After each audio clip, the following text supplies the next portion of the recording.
Reka nongera ngusuhuze kandi nguhe ikaze wowe ukunda ibiganiro nkugezaho umunsi ku munsi. Nizera ko utari mu bacikanwe gukanda subscribe kugira ngo amakuru nk'aya cyangwa se inkuru zitangaje ziganjemo iza gisirikare, izerekeye umukuru w'igihugu ndetse n'izindi zigezweho buri wese akeneye kumenya zijye zikugeraho ku gihe. Muri aka kanya ngiye kugaruka ku inkuru itangaje, inkuru utigeze wumva mu buzima bwawe bwose kabone nubwo waba warakurikiye bingana bite. Iyi nkuru ndahamya ko ari nshya mu matwi yawe. Ni inkuru ivuga iti umuntu yigeze gutera Perezida Kagame mu biro bye.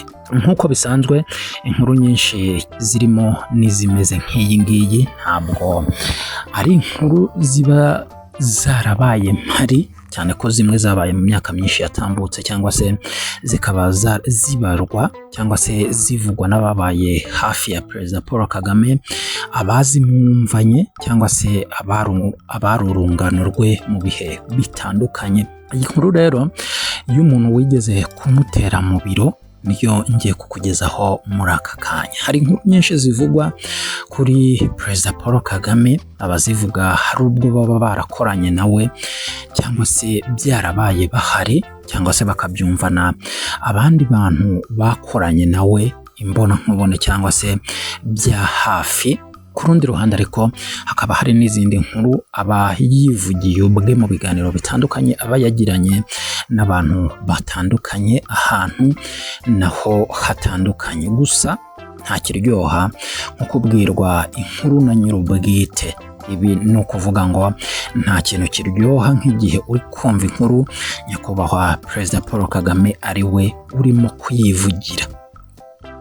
Mu busanzwe abazi Perezida Paul Kagame bazi ko ari umuntu uzi gutebya cyane. Mujya mubona amafoto y'abayobozi batandukanye ahantu hatandukanye aba yagiye, aba yabasekeje cyane rimwe na rimwe abantu bagahera aho ngaho bibaza icyo abo bantu babaga baseka. Iyi nkuru ngiye kukugezaho rero nivuga ukuntu Perezida Paul Kagame yigeze kubwira abantu bari bitabiriye ihuriro rya 15 ry'umuryango Unity Club Intwararumuri, aha byari muri 2022.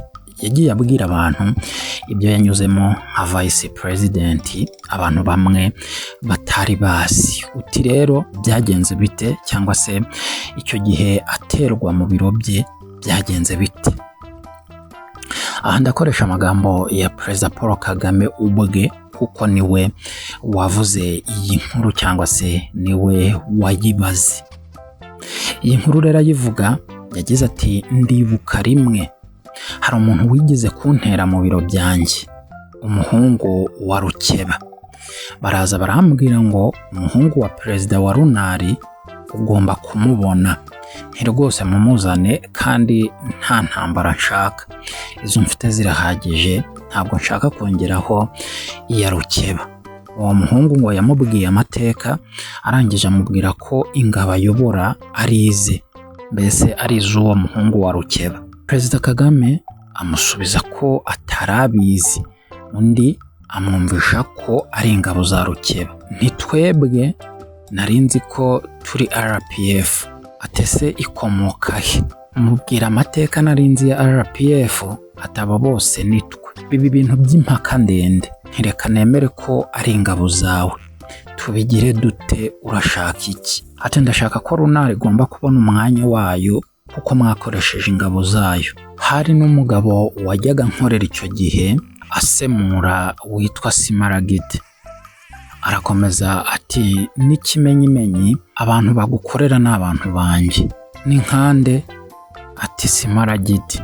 Perezida Kagame yavuze ko yamubwiye ko yiteguye kumuha ingabo ze akazitwara aho ashaka ahereye kuri Simaragide hamwe n'abandi basirikare, amusaba kuzana amazina yabo kugira ngo abatware. Ati ni nko kumbwira ati nawe ugomba kunyoboka. Birumvikana rero iyi nkuru ubwo nawe uhise wibwira uko yarangiye. Birumvikana ko ibyo uriya muhungu wa Rukeba yasabaga tigeze bijya mu bikorwa. Hanyuma rero muri iki gihe nta kindi kiri kuvugwa atari ibibazo by'amagambo cyangwa se umutekano muke hagati mu burasirazuba bwa Kongo, byaje no gushibukaho ibibazo hagati y'abaperezida b'ibihugu bitatu. Perezida w'igihugu cy'u Burundi yabikurijeho gufunga umupaka umuhuza n'u Rwanda, hanyuma Kongo byo bimaze igihe Kongo ishinja u Rwanda gutera inkunga umutwe wa M23, ariko u Rwanda ni ibintu rutahwemye guhakana. Hanyuma rero mu nama y'umushyikirano Perezida Paul Kagame nabyo yabigarutseho, avuga ko abanyarwanda bagomba kuryama bagasinzira, ari naho yavuze kudakangwa n'ibitumbaraye. Nibyo rero nashaka gukomozaho. Ahantu hatandukanye hari guca amashusho y'abantu bafashe igipirizo, abandi inda nini zibyimbye, bagenda bacombaho agashinge, hanyuma wa mwuka wose ugashiramo. Hari n'abatari gutinya gukoresha amakatoni y'abo baperezida babiri batandukanye, batari kuvuga neza u Rwanda muri iki gihe. Ibi byose kanda subscribe bitaza kugucika, ndimo kugenda mbikusanya bikaza kukugeraho mu kanya gato kari imbere. Ciao ciao.